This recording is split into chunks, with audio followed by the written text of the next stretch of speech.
नमस्कार दोस्तों, आप सभी का स्वागत है हमारे YouTube चैनल जीवन कथा सागर भाइयों में। आज हम इस वीडियो में बात करने वाले हैं मोक्षदा एकादशी की व्रत कथा। हिंदू पंचांग के अनुसार मार्गशीर्ष मास के शुक्ल पक्ष की एकादशी को मोक्षदा एकादशी कहते हैं। इस एकादशी का व्रत जो कोई करता है उनके सब पाप नष्ट हो जाते हैं। इस व्रत से बढ़कर मोक्ष देने वाला और कोई व्रत नहीं। इस दिन गीता जयंती भी मनाई जाती है और साथ ही यह धनुर्मास की एकादशी भी कहते हैं। अतः इस एकादशी का महत्व कई गुना बढ़ जाता है। इस दिन से गीता पाठ का अनुष्ठान प्रारंभ करें तथा प्रतिदिन थोड़ी देर तक गीता अवश्य पढ़ें। एक बार धर्मराज युधिष्ठिर श्री कृष्ण से कहने लगे कि हे भगवान, मैंने मार्गशीर्ष कृष्ण एकादशी अर्थात उत्पन्ना एकादशी का सविस्तर वर्णन सुना। अब आप कृपा करके मुझे मार्गशीर्ष माह के शुक्ल पक्ष की एकादशी के विषय में बताइए। इस एकादशी का क्या नाम है तथा इसके व्रत का क्या विधान है, इसकी विधि क्या है, इसका व्रत करने से किस फल की प्राप्ति होती है, कृपया यह सब विधान पूर्वक कहिए। भगवान श्री कृष्ण बोले, मार्गशीर्ष माह के शुक्ल पक्ष में आने वाली इस एकादशी को मोक्षदा एकादशी कहते हैं। यह व्रत मोक्ष देने वाला तथा चिंतामणि के समान सब कामनाएं पूर्ण करने वाला है, जिससे आप अपने पूर्वजों के दुखों को खत्म कर सकते हैं। इसका महात्म्य मैं तुमसे कहता हूँ, ध्यानपूर्वक सुनो। गोकुल नाम के नगर में वैकनस नामक का राजा राज्य करता था। उसके राज्य में चारों वेदों के ज्ञाता ब्राह्मण रहते थे। वह राजा अपनी प्रजा का पुत्रवत पालन करता था। एक बार रात्रि में राजा ने एक स्वप्न देखा कि उसके पिता नरक में है। उसे बड़ा आश्चर्य हुआ। प्रातः वह विद्वान ब्राह्मणों के पास गया और अपना स्वप्न सुनाया। राजा ने कहा, मैंने अपने पिता को नरक में कष्ट उठाते देखा है।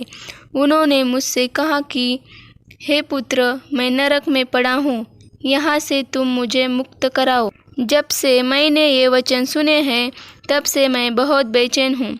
चित्त में बड़ी अशांति हो रही है। मुझे इस राज्य, धन, पुत्र, स्त्री, हाथी, घोड़े आदि में कुछ भी सुख प्रतीत नहीं होता। क्या करूँ? राजा ने कहा, हे ब्राह्मण देवताओं, इस दुख के कारण मेरा सारा शरीर जल रहा है। अब आप कृपा करके कोई तप, दान, व्रत आदि ऐसा उपाय बताइए जिससे मेरे पिता को मुक्ति मिल जाए। उस पुत्र का जीवन व्यर्थ है जो अपने माता पिता का उद्धार न कर सके। एक उत्तम पुत्र जो अपने माता पिता तथा पूर्वजों का उद्धार करता है, वह 1000 मूर्ख पुत्रों से अच्छा है। जैसे एक चंद्रमा सारे जगत में प्रकाश कर देता है परंतु हजारों तारे नहीं कर सकते। ब्राह्मणों ने कहा, हे राजन, यहाँ पास ही भूत, भविष्य, वर्तमान के ज्ञाता पर्वत ऋषि का आश्रम है। आपकी समस्या का हाल वे जरूर करेंगे। ऐसा सुनकर राजा मुनि के आश्रम पर गया।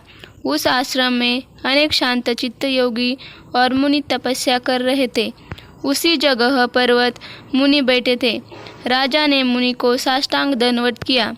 मुनि ने राजा से सांगोपांग कुशल पूछी।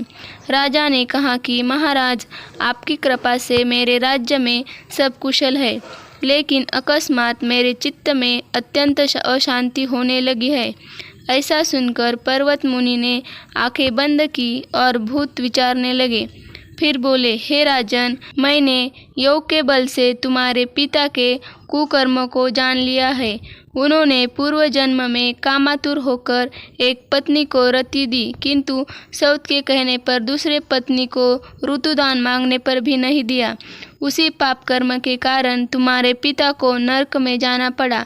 तब राजा ने कहा, इसका कोई उपाय बताइए। मुनि बोले, हे राजन, आप मार्गशीर्ष एकादशी का उपवास करें और उस उपवास के पुण्य को अपने पिता को संकल्प कर दें। इसके प्रभाव से आपके पिता की अवश्य नरक से मुक्ति होगी। मुनि के ये वचन सुनकर राजा महल में आया और मुनि के कहने अनुसार कुटुंब सहित मोक्षदा एकादशी व्रत किया। इसके उपवास का पुण्य उसने पिता को अर्पण कर दिया। इसके प्रभाव से उसके पिता को मुक्ति मिल गई और स्वर्ग में जाते हुए वे पुत्र से कहने लगे, हे पुत्र, तेरा कल्याण हो। यह कहकर स्वर्ग चले गए।